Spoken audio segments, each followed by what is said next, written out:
Welcome. We are here in Center City, Allentown at the Liberty Bell Museum.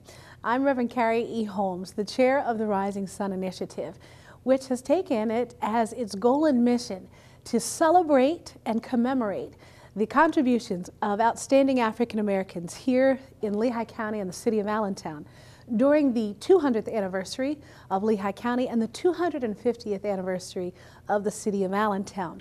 And the reason that the Liberty Bell Museum becomes so significant to us in this commemoration is that it marks the location, hallowed and special ground, where historically in 1914, Booker T. Washington, the founder of Tuskegee Institute and a national spokesperson for education and equality, came to speak to a crowd of over 1,000 people.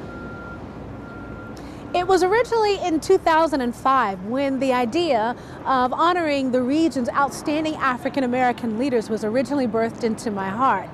However, I remember poignantly someone saying to me as I shared this with them, "There is no African American community, and what does that say about our leaders?" That very thought just brought tears to my eyes, but it also opened my eyes.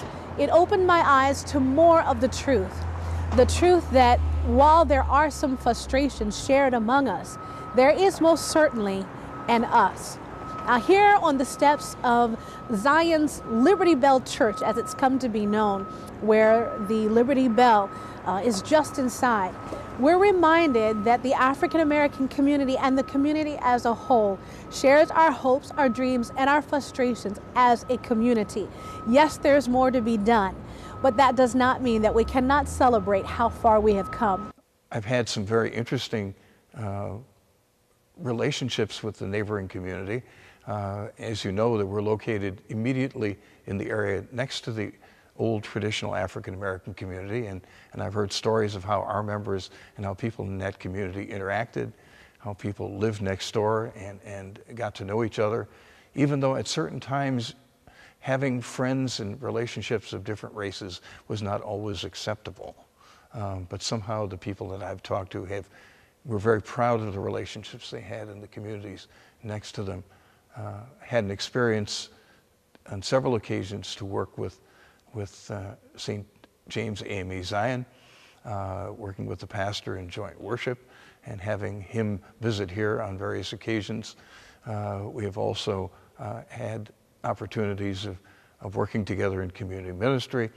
I'm particularly pleased that when I looked at our old records, we as a congregation made a financial contribution to St. James AME when they built their new church addition in 1953. It was a small contribution, probably no more than $5,000, but $5,000 at that time was a relatively large amount of money. As we do ministry in this community, we continue to try to be open to people of all races. My name is Dan Bosket. I've been president for the Allentown NAACP for the last 12 years. The NAACP, as many of you know, was founded in 1909 primarily to fight injustice, inequality, and to make sure that there was fairness for people of color. The African American community has been supporting the NAACP since its founding, but it's also supported by others that are not of the African American persuasion. We pretty much focus on employment, housing, and education. These are the areas that most affect our quality of life. The African American community, as you know, one of the holidays that it celebrates is the Martin Luther King holiday. When the holiday was first announced as a national holiday, it was recognized by the federal government, by the state, and by the county, but the city of Allentown failed to close.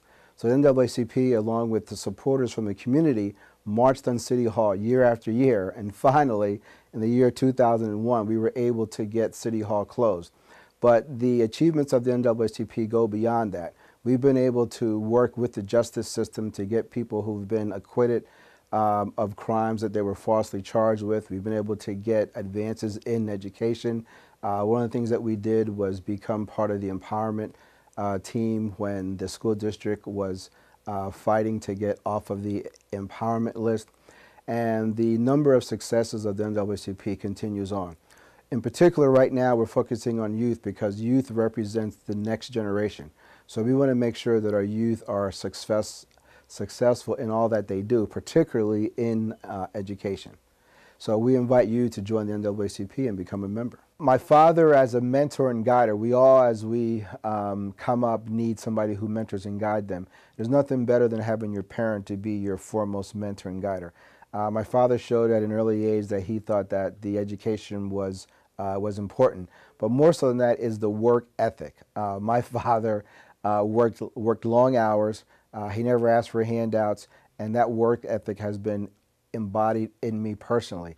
And so I think that as a mentor and guider, that my father's has been the best. I couldn't ask for anybody better than him, and I want to thank you for recognizing him for this award.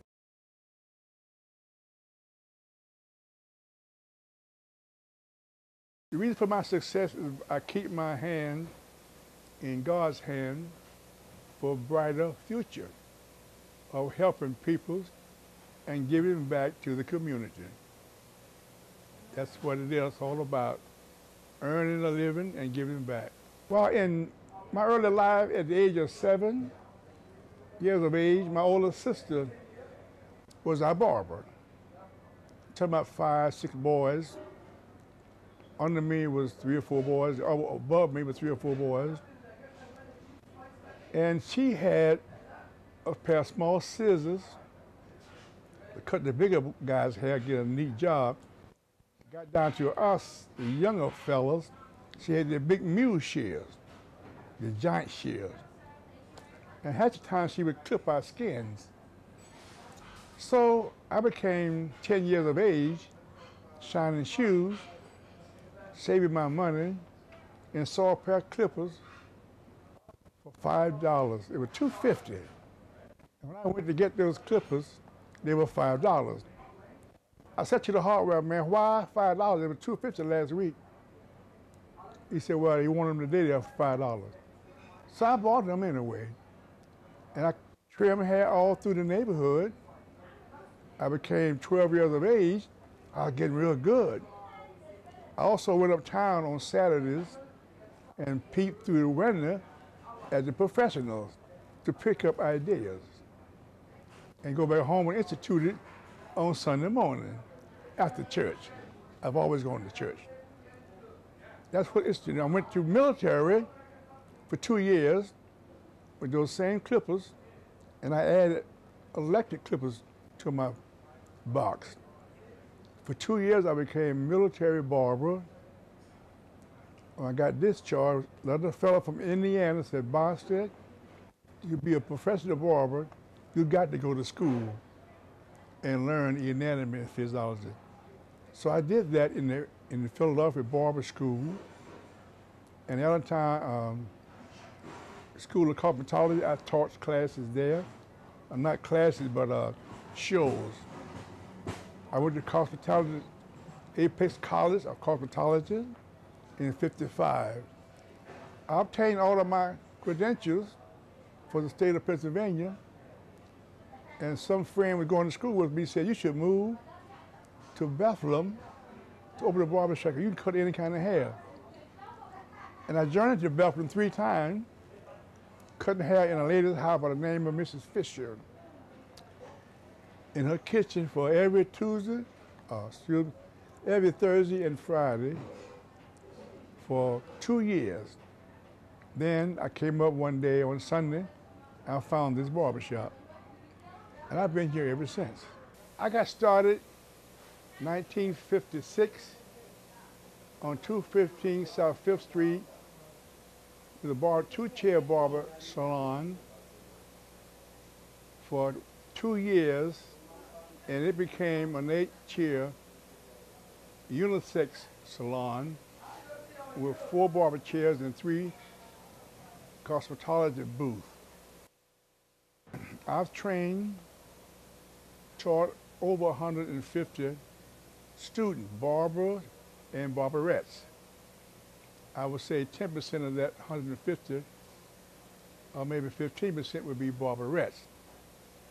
And they turn out well, most of them. Some of them fell by the wayside, but they could always come back with the knowledge. Joan Shannon, I will mention her name, who we just put away, went home to meet the Lord this last year, was a #1 barberette.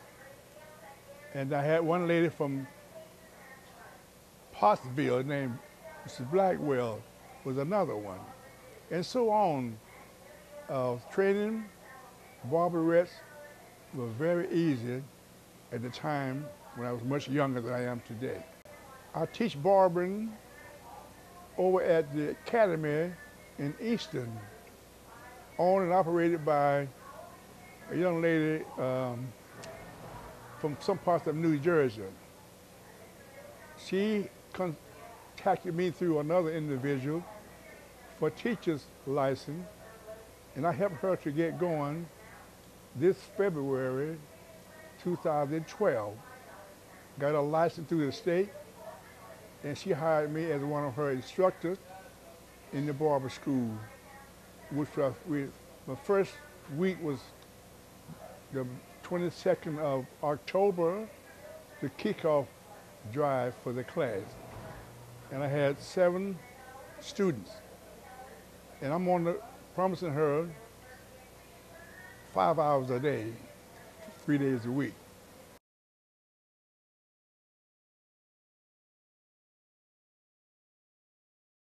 I was part of the march with Charles Farmer, Richard Burton. Every January we had the Martin Luther King celebration. We marched on City Hall on Mayor Bracey, Mayor DeDona, Mayor Height. And the other mayor was called Bartholomew before all of them. So when Arthur Bob came in as mayor, we put him in. Our voting was very strong, and he passed that day. Martin Luther King celebration will be honored from here on in. And so Joanne Spencer, Dr. Joanne Spencer, who spearheaded this agenda to get that done. We had meetings at City Council. Durant was there, Dick Belleville, and we kept striving. We didn't stop until we got it done. Then later on, they established the monument of Dr. King and Coretta King down there, and that open space they had down there. The city didn't know what to do with that spot, so we came up with this idea. Harry Robertson came up with that idea. They want to put him over on the south side of Martin Luther King Drive near the woods. No, this is the spot right here between 4th, Union, and Martin Luther King Drive, right across from the parquets. And it looks beautiful there, you know. So I hope they keep that real nice and shiny. It looks beautiful there.